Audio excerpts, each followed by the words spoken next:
Bueno, mi querido Toño, seguiremos en estos momentos viendo y escuchando la conferencia de prensa mañanera del presidente Andrés Manuel López Obrador en Palacio Nacional.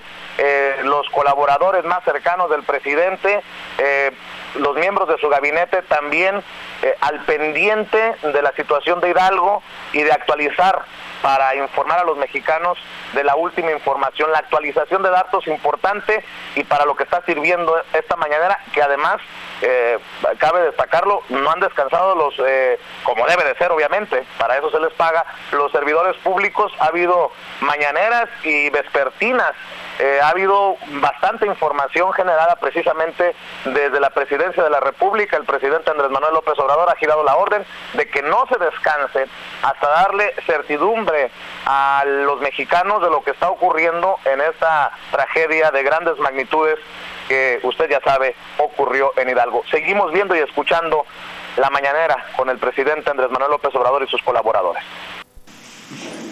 Buenos días, con su permiso, señor presidente.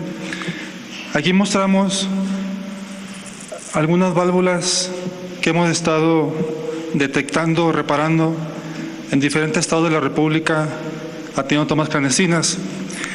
Estas válvulas son válvulas de bronce para baja presión, 150 libras por pulgada cuadrada.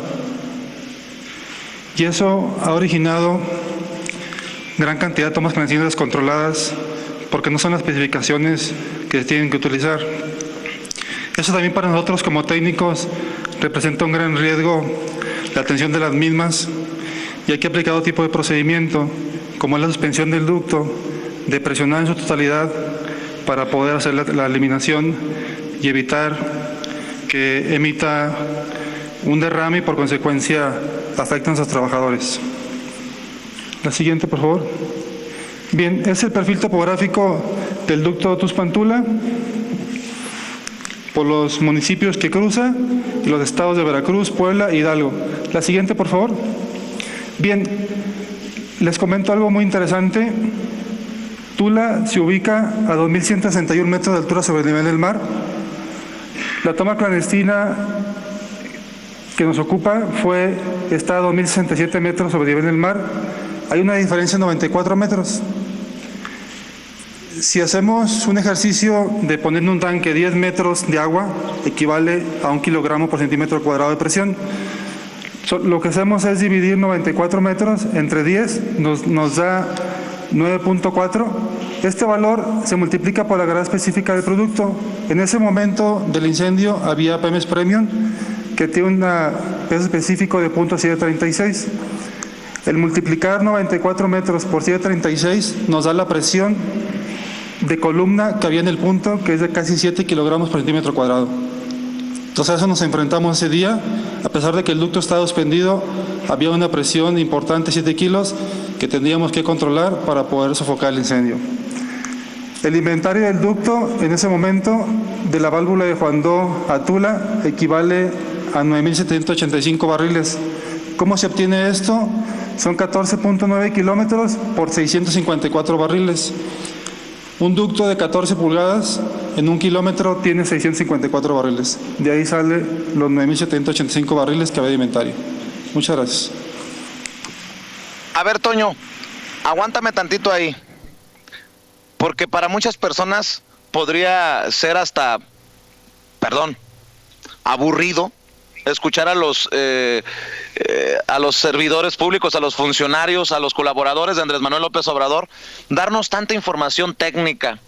Pero es importante, yo lo creo, que no se esté quedando con nada el gobierno, porque existe la idea, así lo entiendo, de muchos comunicadores, muchos que opinan, incluso muchos políticos que quieren utilizar esto de Hidalgo, incluso la lucha contra el huachicoleo del presidente Andrés Manuel López Obrador, para golpetearlo, haciendo creerle a la gente que esto de los ductos es como cerrar y abrir la llave del agua, mi querido Efraín. Y qué interesante, desde mi perspectiva, escuchar a los funcionarios dar toda la información para que el que quiera, el mexicano que verdaderamente quiera entender la situación porque muchos dicen, ¿y por qué seguía saliendo combustible si cerraron?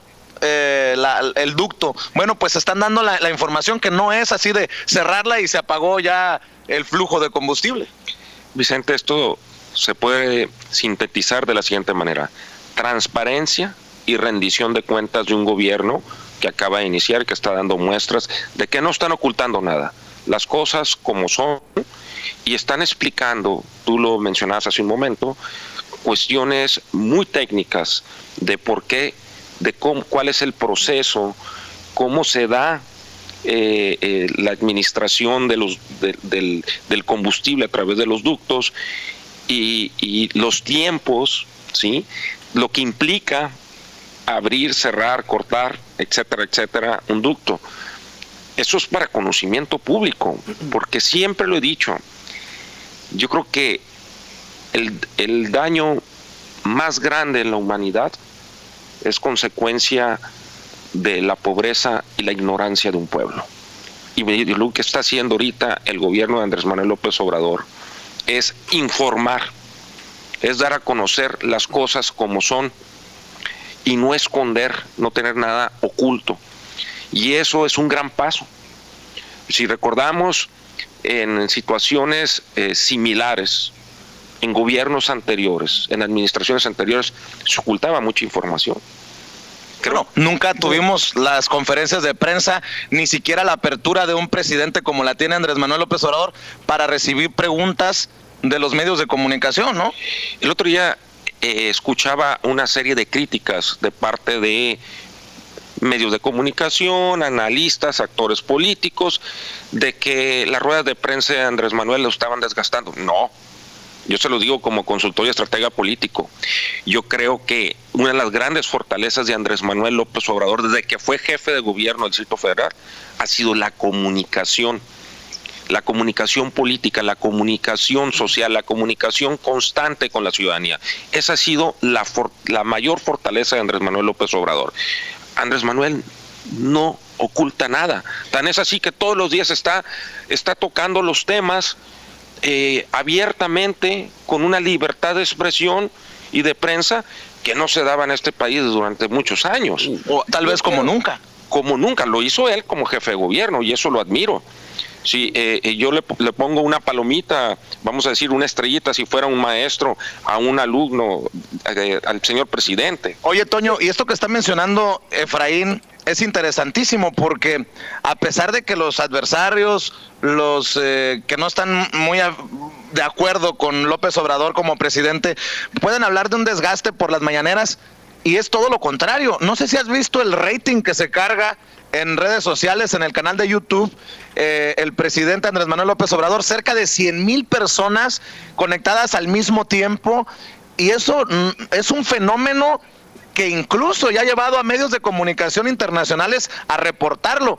Eso también es importante, que Andrés Manuel López Obrador, presidente, ha provocado que la ciudadanía, el mexicano de a pie, se interese de los temas que son relevantes para México, para el país. Este funcionario habla del peso específico del compuesto, cómo es que tuvieron que ver dónde estaban las válvulas, asegurarse de cómo iba a surgir esta situación, y por eso no cierran las válvulas, no cierran ese ducto hasta dentro de 4 horas que se dan cuenta que picaron ese ducto, ¿no? Es algo interesante, es interesante saber que, bueno, tratan de explicarlo de esta forma, ¿no? El por qué cierran el ducto 4 horas después de que lo detecta Pemex. Y estaba viendo notas de medios de comunicación que están ahí, en Hidalgo. Es dramático que con palos, con las manos, con lo que pueden, hay familias que siguen buscando a sus desaparecidos, hay personas que siguen buscando a sus muertos, y pues nada más dramático que eso. Las imágenes nada más nos dan una idea de el infierno que se desató con la explosión del ducto, pero imagínense el infierno de las personas que andan buscando a sus desaparecidos, intentando rescatar los cadáveres. Y quiero nuevamente dejar muy claro, porque creo que es nuestra responsabilidad, Efraín, Toño, amigos. No todos los que estaban ahí eran guachicoleros.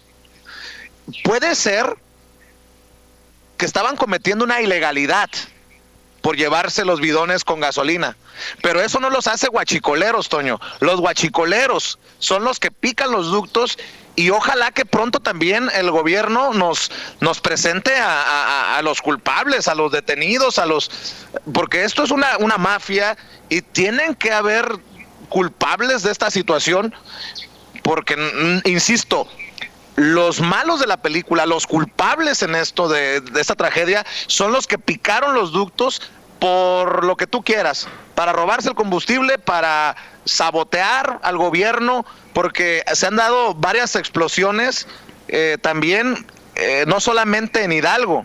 En Querétaro también se dio una situación que afortunadamente esa no genera víctimas fatales.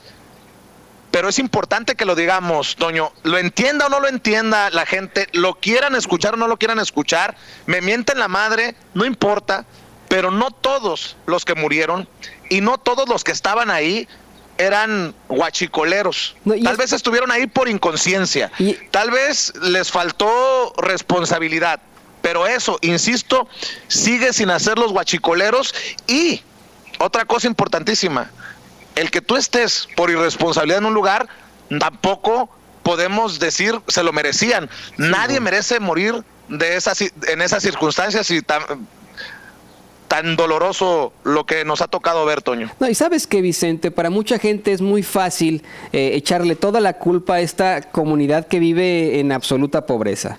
Una comunidad que pertenece a un estado expulsor de migrantes, eso lo sabemos por supuesto, ¿no? Hidalgo es uno de los estados que más expulsa inmigrantes hacia Estados Unidos, un estado que vive también serios problemas de pobreza, en el que últimamente se han registrado una serie de linchamientos por el crimen que enfrenta la entidad, ¿no? Y es muy fácil para mucha gente de pronto decir, ay, bueno, pues eran guachicoleros, ay, bueno, pues se la merecían. No se la merecían. Eso, el hablar así es sumamente, pues, inhumano. Es inhumano verdaderamente, ¿no? Yo quiero poner el comparativo, porque si esto hubiera sido una explosión en Interlomas, en la Herradura, pues vamos, se manejaría de cualquier otra forma. Si de pronto estos ductos pasaran por una de las zonas más exclusivas de México y llegaran los guachicoleros, lo picaran, y los pobladores que son con dinero de esas zonas, yo creo, ¿no?, de esas zonas, como están enfrentándose también al desabasto, a lo mejor se les pudo haber hecho fácil también recolectarlo, y la historia será distinta, ¿no? No lo manejaríamos como mexicanos, como si fueran así, los guachicoleros hicieron esto, sino que sería una verdadera tragedia. ¿Por qué señalar con el dedo? ¿Por qué ver a estas personas, estos pobladores, como los malos de la película, cuando estamos hablando de gente que vive en la pobreza desde hace décadas, que verdaderamente sufren en sus casas, en sus trabajos, que no tienen oportunidades? ¿Por qué siempre como mexicanos tenemos que discriminar a los demás? Esto es una forma de discriminación total, Vicente. ¿Sabes qué se me viene a la mente, Toño? No sé si haya este concepto, no soy experto en esos temas, pero se me viene a la mente un concepto como la criminalización de la pobreza. Así es. No sé, así lo entiendo, como que se nos ha hecho muy fácil, con conciencia o sin conciencia, con toda la intención o sin querer, sobre todo en redes sociales, a muchas personas, de criminalizar al pobre, porque a lo mejor el pobre estaba ahí de mirón, se merecía por mirón morir así. Pues no, se merece que se expresen como se han expresado muchas personas en redes por estar de mirón. Pues no, pero estamos ante esta situación de criminalizar al pobre nuevamente. No, deja tú criminalizar, ¿no? Eso es lo que se asume mucho entre mexicanos. Es pobre, bueno, pues seguramente te puede asaltar, ¿no? Eso es lo que se asume. Lo malo aquí es que mucha gente lo vean de esa forma, ¿no? Como estaban ellos ahí, como fue en esa comunidad de los olvidados, porque esa es la realidad, somos los olvidados, los pobres, ¿no? Pues ellos se lo merecen, ellos qué importa, ¿no? Qué bueno que les explotó. Mucha gente lo está expresando en redes sociales. Me rompe el corazón leer este tipo de comentarios una y otra vez, justificándolo, siendo como aprovechando este momento tan trágico para sus propios beneficios, ¿no? Entonces esto es, la justificación de esa pobreza para poderlos minimizar como seres humanos, para quitarles ese rostro de seres humanos y ponerlos como si fueran un ente que no tiene nada que ver con nuestra humanidad. Y Toño, antes de regresar a la mañanera,